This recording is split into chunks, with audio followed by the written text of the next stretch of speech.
அனைவருக்கும் வணக்கம். இந்த பொசிஷன்ல பிளாக் டூ ப்ளே. பிளாக் வந்து பேக் ரேங்க் வீக்ங்கிற ஒரு ட்ரிக்ஸ எப்படி யூஸ் பண்றாங்கன்னு பார்க்கலாம். the best move is queen takes c3. After pawn takes queenனா next move bishop a3 check. King b1 only move. ஏன்னா rook file open.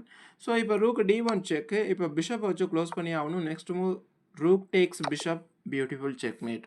So previous position இந்த பொசிஷனில் queen takes knight attack பண்ணதுக்கப்புறம் சில மேட்டின் த்ரெட்லேருந்து எஸ்கேப் ஆகிறதுக்காக பிஷப் d3 ப்ளே பண்ணால் அந்த next best move bishop a3.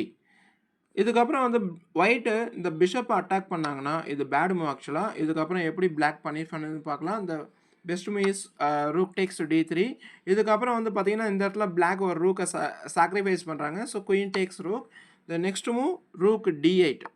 இதோட பிளான் வந்து குயின் a1 செக்மேட். ஸோ குயினை வந்து ஃபோர்ஸாக அவங்க கொடுத்து ரூக்கை வெட்டியே ஆகணும். அதுக்கப்புறம் பார்த்தீங்கன்னா இனிமேல் பிளாக் வின் பண்ணிடும். பிளாக்குக்கு குயின் இருக்குது.